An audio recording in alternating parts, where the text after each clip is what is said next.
Paint sector પર Morgan સ્ટેનલીનો report આવ્યો છે. તેઓનું માનવું છે કે આ ક્ષેત્રમાં આગામી તબક્કામાં ડી રેટિંગ થતું જોવા મળી શકે છે. ડબલ ડિજિટ વેલ્યુ ગ્રોથથી લઈને તીવ્ર સ્પર્ધામાં ટ્રાન્ઝિશન થતું જોવા મળી શકે છે અને સાથે જ મેક્રો લેવલ પર ડિસ્કનેક્ટેડ ટ્રેન્ડ્સ પણ અત્યારે જોવા મળી રહ્યો છે. આ સેક્ટરમાં એક ઊંચા લેવલની સ્પર્ધા જોવા મળી રહી છે અને સાથે જે ઇન્ક્યુમ્બેન્ટ છે તેઓ પોતાના માર્કેટ શેરનો બચાવ કરતા જોવા મળી રહ્યા છે. અત્યારે જે ટોપ 5 પ્લેયર્સ છે તેઓના મતે તે 281 બેસિસ પોઈન્ટનો માર્કેટ શેર આવનારા સમયમાં લૂઝ કરતા જોવા મળી શકે છે અને આગામી 3 વર્ષમાં જો એશિયન પેઇન્ટ્સની વાત કરીએ તો તે માર્કેટ શેર લૂઝ કરવામાં એટલે કે માર્કેટ શેર ગુમાવવામાં તે આગળ પડતું રહી શકે છે એવું તેઓને લાગી રહ્યું છે. આગળ જતાં પેઇન્ટ બિઝનેસમાં હજુ વધુ વેલ્યુ અનલોક થતી જોવા મળી શકે છે અને ન્યૂ એજ બિઝનેસીસ છે એટલે કે જે ઉભરતા બિઝનેસ છે તેમાં વધુ ફાસ્ટ ધોરણે એટલે કે વધુ ઝડપી ધોરણે સ્કેલઅપ થઈ રહ્યા છે અને FY25થી લઈને FY28 સુધીમાં એશિયન પેઇન્ટ્સ હજુ વધારે 209 બેસિસ પોઈન્ટનો માર્કેટ શેર ગુમાવી શકે છે એવું તેઓને લાગી રહ્યું છે. હવે પેઇન્ટ સેક્ટરની કંપનીઓના ટાર્ગેટ્સની વાત કરીએ તો તેઓએ એશિયન પેઇન્ટ્સમાં પહેલાં જે 2126નો ટાર્ગેટ આપ્યો હતો ત્યાંથી ઘટાડીને 1909નો આપ્યો છે. બર્જર પેઇન્ટમાં 482થી ઘટાડીને 466 કર્યા છે.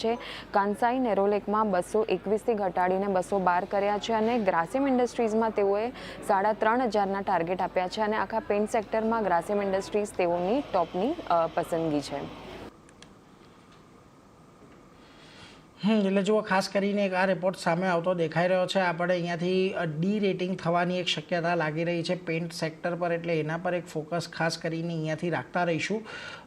નીરવજી, પેઇન્ટ સેક્ટરને લઈને આપનો શું મત બની રહ્યો છે? કારણ કે જુઓ, આમ તો અત્યારે જે ઘણી કન્ડિશન્સ છે એમના માટે થોડીક ફેવરેબલ થતી આપણે જોઈ છે. એક તરફ જે ક્રૂડના ભાવ છે એની અંદર આપણે ઘટાડો જોયો છે, પરંતુ છેલ્લા 2-3 ક્વાર્ટરથી જોઈએ તો અહીંયા કોઈ આપણને એવો મોટો વોલ્યુમ ગ્રોથ જોવા નથી મળ્યો અને એશિયન પેઇન્ટ જેવી પણ જે કંપનીઓ છે એમનો હવે મોટો જે એક ગ્રોથનો ચંક છે એ ખાસ કરીને હોમ ડેકોર સેગમેન્ટમાંથી ને એ બધેથી આવી રહ્યો છે. અને ત્યારથી બિરલા ઓપસની પણ એન્ટ્રી થઈ છે, ત્યારથી થોડીક પ્રાઇઝિંગ પ્રેશર પણ આ બધા સેગમેન્ટની અંદર વધ્યું છે. ઓવરઓલ કઈ રીતે તમે પેઇન્ટ સેક્ટરને અત્યારે જોઈ રહ્યા છો? એબ્સોલ્યુટલી. સી, ઓવરઓલ પેઇન્ટ્સની વાત કરીએ તો ડેફિનેટલી લાસ્ટ 3 થી 4 ક્વાર્ટરના નંબર્સ બહુ જ નબળા આવ્યા છે. એસ્પેશિયલી હું અગર એશિયન પેઇન્ટ્સની વાત કરું છું, વોલ્યુમ ગ્રોથની વાત કરીએ કે પછી ટોપલાઇન નંબર્સની વાત કરીએ યા પછી માર્જિન્સની પણ વાત કરીએ, everything has gone haywire because definitely overall આપણે જોઈ રહ્યા છે કે જે નવા એન્ટ્રન્ટ્સ આવ્યા છે 2 થી 3 આ પર્ટિક્યુલર સ્પેસમાં, એટલે પ્યોર ડિસ્ટ્રપ્શન જોઈ રહ્યા છે આપણે.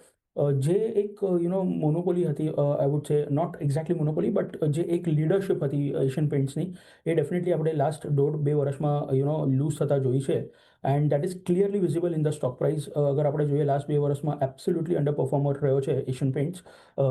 જો કે લીડર છે આ પર્ટિક્યુલર સ્પેસમાં, બટ છતાંય આપણે જોયું છે કે કોઈ નંબર્સ આવી નથી રહ્યા and clearly market share loss થઈ રહ્યું છે. સો ઓવરઓલ આ સ્પેસ અમે થોડું અવોઇડ જ કરી રહ્યા છીએ. ઇનફેક્ટ અમારું સેલ રેટિંગ છે એશિયન પેઇન્ટ્સ પર અને અમે 2110નો ટાર્ગેટ લઈને we are not recommending this particular stock or probably not any other stock from the space. તો ઇનફેક્ટ અગર કન્ઝ્યુમર સ્પેસમાંથી કંઈ અટ્રેક્ટિવ લાગે છે તો કન્ઝ્યુમર ડિસ્ક્રિશનરી સ્પેસ અમને સારી લાગી રહી છે, જેમ કે પીડીલાઇટ ઇન્ડસ્ટ્રીઝ છે કે પછી અમુક કન્ઝ્યુમર ડ્યુરેબલ નેમ્સ છે જેવી રીતના વોલ્ટાસ છે કે પછી બ્લુ સ્ટાર છે from a long term perspective. So definitely Asian paints avoid કરવું જોઈએ. જ્યાં સુધી કોઈ એવા નવા ટ્રિગર્સ કે નંબર્સ પાછા નથી આવી રહ્યા ત્યાં સુધી ડેફિનેટલી અવોઇડ કરવું જોઈએ. એટલે જો ખાસ કરીને ફંડામેન્ટલી તો એક પેઇન્ટ સેક્ટર અત્યારે તમને અવોઇડ કરવાની જ સલાહ બનતી દેખાઈ રહી છે. એશિયન પેઇન્ટ નહીં પરંતુ તમામ પેઇન્ટ કંપનીઓથી અત્યારે દૂર રહેવું જોઈએ એવી એક અત્યારે ધારણા બનતી દેખાઈ રહી છે, એટલે એના પર એક ફોકસ રાખતા રહીશું. પરંતુ આજે ગ્રાસિમની વાત કરવી છે સોમિલજી તમારી જોડે, કારણ કે જુઓ આજના દિવસે એક બીજો અન્ય એક બ્રોકરેજ રિપોર્ટ આવ્યો છે, એને પગલે થોડીક આજે તેજી પણ છે, વોલ્યુમ પણ સારા એવા પિકઅપ થયા છે. જોકે ખાસ કરીને આજના દિવસે તમામ મૂવિંગ એવરેજીસની ઉપર આ કાઉન્ટર નીકળ્યો છે. લાગે છે અહીંયા આ તેજી જે આજના દિવસે બની છે, જે છેલ્લા ઘણા દિવસથી એક ટ્રેન્ડ આપણે ઘટાડાનો જોઈ રહ્યા હતા ત્યાંથી થોડોક ટ્રેન્ડ તો ફર્યો છે, પરંતુ કયા લેવલ્સને ખાસ તમે હવે અહીંયાથી વોચ આઉટ કરશો? ગ્રાસિમમાં ડેફિનેટલી ટ્રેન્ડ પોઝિટિવ છે in the medium term Outlook, in the short term Outlook. જે મોમેન્ટમ ઇન્ડિકેટર્સ હાયર ડિગ્રીના ટાઈમ ફ્રેમ પર છે એ પણ પોઝિટિવમાં છે. એવરેજીસની ઉપર ચાલી રહ્યો છે. Great setup, great trade for a positional Outlook. In the very short term કદાચ થોડુંક એવું આપણને કન્સોલિડેશન જોવા મળે, પણ અહીંયાથી મને લાગે છે કે બાય ઓન ડિક્લાઇન્સની સ્ટ્રેટેજી રાખવી જોઈએ.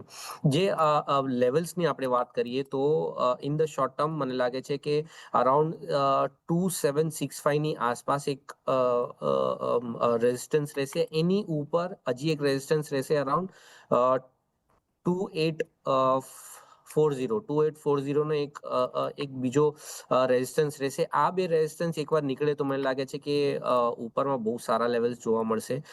3000ના લેવલ્સ પણ આપણને જોવા મળી શકે એમ છે. એટલે બાય ઓન ડિક્લાઇન્સની સ્ટ્રેટેજી રાખવી. શોર્ટ ટર્મ માટે ટ્રેડ કરવું હોય તો જે નીચેમાં સપોર્ટ છે એ 2665નો એક પહેલો સપોર્ટ છે અને બીજો સપોર્ટ છે 2575. આ બે લેવલ્સ આપણે ધ્યાન રાખવાના as short term and medium term stop losses. 2665 2575 આ બે સ્ટોપ લોસને તમે અહીંયાથી ખાસ કરીને ધ્યાનમાં રાખી શકો છો ગ્રાસિમ માટે, જ્યાંથી આપણને એક સારા ઉછાળાની અપેક્ષા અત્યારે દેખાઈ રહી છે. એટલે એના પર એક નજર અહીંયાથી રાખતા રહીશું.